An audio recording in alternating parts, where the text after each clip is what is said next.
Oui, merci, frère Jérémie, pour cette exhortation sous forme d'étude. Je vais prendre le relève comme prévu et je vais demander à notre sœur qui s'occupe de la technique d'afficher 2 Corinthiens chapitre 2, versets 1 à 17. Nous allons lire ces textes et nous allons réfléchir ensemble et nous allons passer un moment de réflexion. Et s'il y a des questions, et nous terminerons par la prière. 2 Corinthiens, vous pouvez le chercher dans votre Bible. 2 Corinthiens, chapitre 2, le verset 1 à 17.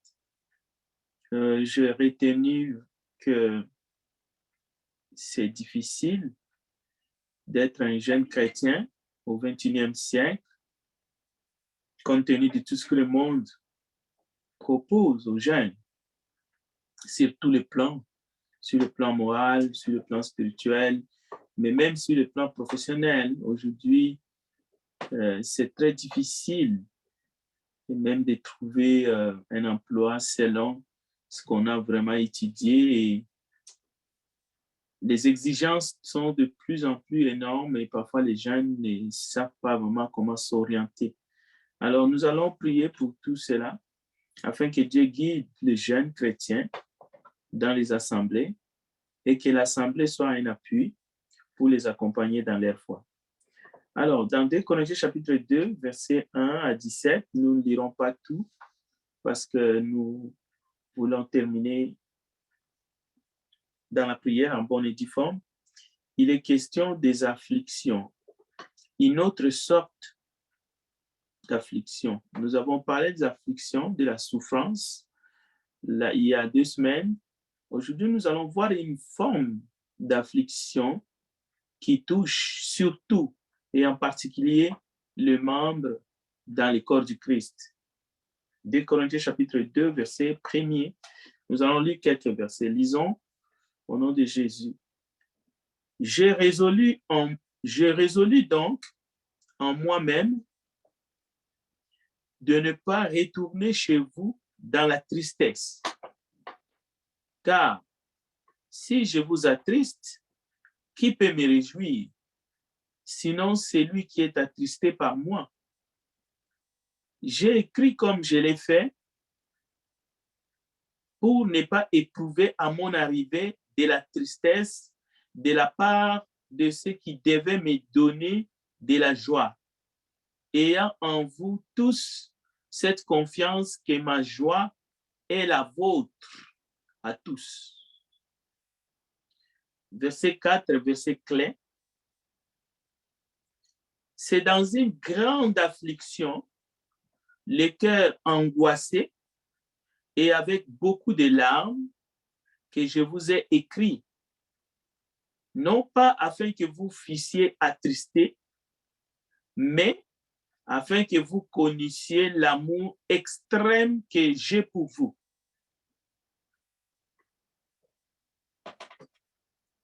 Si quelqu'un a été une cause de tristesse, ce n'est pas moi qui l'a attristé, c'est vous tous, du moins en partie, pour ne rien exagérer. Il suffit pour cet homme du châtiment qui lui a été infligé par le plus grand nombre, en sorte que vous devez bien plutôt lui pardonner et le consoler, de peur qu'il ne soit accablé par une tristesse excessive. Je vous exhorte donc à faire acte de charité envers lui, car je vous ai écrit aussi dans le but de connaître, en vous mettant à l'épreuve, si vous êtes obéissant en toutes choses. Or, à qui vous pardonnez, je pardonne aussi. Et c'est que je pardonnais, si j'ai pardonné quelque chose, c'est à cause de vous, en présence de Christ, afin de ne pas laisser à Satan l'avantage sur vous, car nous n'ignorons pas ses desseins. Voilà une autre forme d'affliction. Mais cette affliction pousse à la repentance. Cette affliction qui peut toucher toute une assemblée, qui peut toucher l'apôtre du Seigneur, alors qu'il est à distance et il écrit une lettre. Il parle d'une affliction, mais très grande. Il parle que son cœur était angoissé. Il parle de beaucoup de larmes qu'il a versées. Voilà cette affliction parfois qu'une assemblée qui ne marche pas dans la sanctification ne connaîtra jamais. Voilà cette affliction qu'une personne qui marche dans la boue du péché ne connaîtra jamais. Et ça, c'est très dangereux parce que si vous comprenez le contexte de cette lettre que nous allons approfondir dans les jours à venir, vous allez comprendre que l'affliction n'est pas toujours quelque chose de négatif. Bien sûr, il ne s'agit pas ici d'une affliction exagérée, parce que ce n'est pas un apôtre du Seigneur, hein. C'est lui-là même qui a été appelé du haut des cieux par le Seigneur Jésus-Christ en personne, qui pourrait tomber dans les exagérations telles que nous voyons dans le monde. Non, Paul parle par le Saint-Esprit, il est honnête, il est juste, il mesure. La mesure est respectée. Il ne joue pas les comédies. Alors, il y a une affliction qui amène à la repentance, qui pousse à la repentance, qui conduit à la repentance. C'est cela dont il est question. Et cette affliction, c'est aussi une souffrance, c'est aussi une tristesse, mais c'est une tristesse qui produit la repentance. Ce n'est pas une tristesse qui fait allusion à une méchanceté. Parfois, quand nous voyons nos jeunes adultes, nos jeunes dans la foi, s'embourber, s'empêtrer, se battre, parce que c'est de cela qu'il est question. Mais nous pouvons toujours nous réjouir, comme notre frère Jérémie a dit, nous avons des exemples, comme dans 1 Jean chapitre 2. La Bible dit, jeunes gens, vous avez vaincu le malin. Dieu a mis des dispositions telles que nous allons voir ici, dans 2 Corinthiens chapitre 2, versets 1 à 17, lorsque nous allons entrer dans la profondeur, que Dieu a fait de sorte que aucune personne qui est blessée, aucune personne qui souffre, qu'aucun sujet de tristesse ne gagne au point de donner l'avantage à Satan. C'est comme dans ce monde, malgré la souffrance, malgré les maladies, malgré les agressions physiques, nous attendons dans la rue, quelqu'un a été agressé, ainsi de suite. Mais au moins, on a des hôpitaux, on a des ambulanciers. Lorsqu'ils arrivent, les personnes sont soignées et nous attendons parfois, sa vie n'est pas en danger. Mais sur le plan spirituel, nous devons nous poser parfois des questions. Est-ce que l'âme de la personne est en danger? Est-ce que sommes-nous en face d'un péché qui mène à la mort? Je crois que Paul, en écrivant aux Corinthiens, il s'est posé toutes ces questions. C'est pour ça qu'il introduit un remède, mais un remède que nous connaissons tous, qui est le pardon. Vous verrez que lui-même, au départ, cette personne, il n'était pas aussi doux, aussi calme envers lui. Mais là, il a compris que le diable était en train de prendre l'avantage. C'est pour ça qu'il demande à l'assemblée de pardonner la personne. Et il dit, moi-même, je pardonne, mais parce que vous avez pardonné. Mais encore une fois, il ne s'agit pas, en écoutant cette exhortation, de faire que les Corinthiens fassent les choses comme ils ont voulu. Non. Il ne s'agit pas de créer des situations, de créer une atmosphère. Non, il s'agit de suivre les enseignements du Seigneur.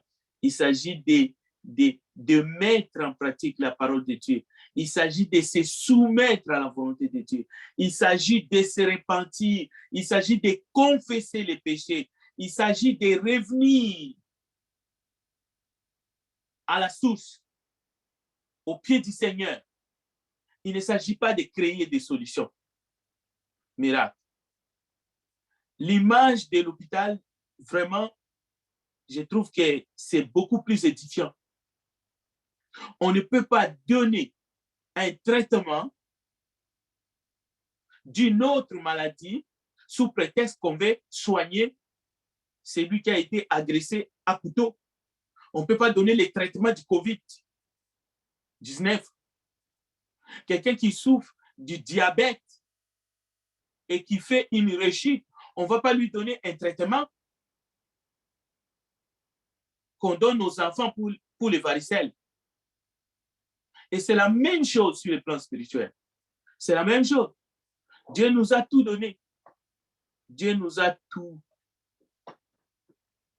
enseigné par sa parole.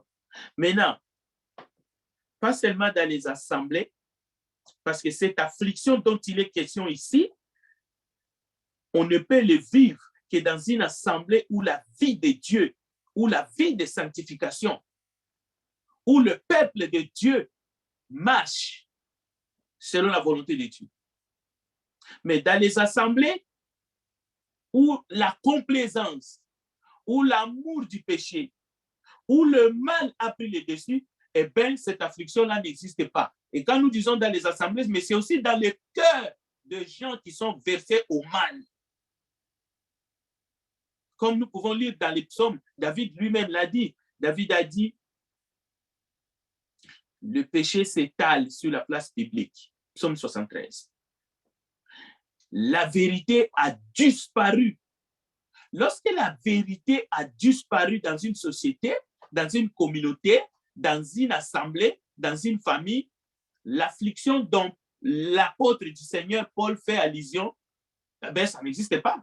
Il n'existe que les sortes d'afflictions. On m'a fait ceci, on m'a fait cela. Quelqu'un m'a piétiné sur mon orteil, le grand orteil. Telle personne m'a insulté, alors j'ai mal. C'est seulement ce genre d'affliction qui reste. Ou bien je suis malade, je vais mourir. Ici, ce n'est pas question de ces afflictions-là. Mais nous devons connaître ces genres d'afflictions. Parce que nous sommes en Christ. Même pour nos jeunes, pour nos enfants. Et aussi pour les membres de nos familles. Parce que Paul dira, si je pouvais, moi, me perdre, si je pouvais devenir anathème, mais pour que mes parents, qui sont les Juifs, puissent être sauvés, Paul dit, il aurait pu le faire. Donc, il était affligé. La même chose, lorsque nous prêchons l'évangile, sommes-nous affligés de savoir qu'il y a des gens qui sont sur la route, mais qui mènent à la perdition éternelle? Ou est-ce que nous sommes habités par un esprit? Il ne faut pas juger les gens. Il ne faut pas... Vous savez, chers frères et sœurs, chers bien-aimés, on ne peut pas prêcher l'évangile n'importe comment. On ne peut pas prêcher l'évangile avec un esprit de cotérie. On ne peut pas prêcher l'évangile avec un esprit permissif, comme dans le monde, où les biens et mal sont confondus.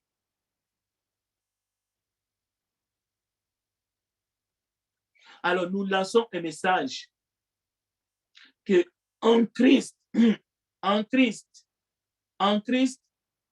nous sommes plus que vainqueurs par celui qui nous a tant aimés.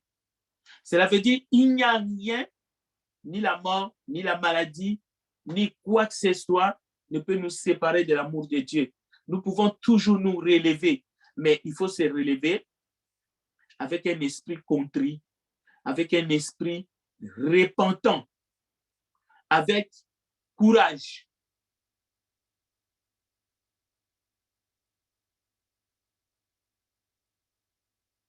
Je vais m'arrêter ici et donner la parole à notre frère Jérémie pour voir s'il y a quelques interventions afin que nous puissions terminer cette soirée. Que Dieu vous bénisse au nom de Jésus-Christ. Amen.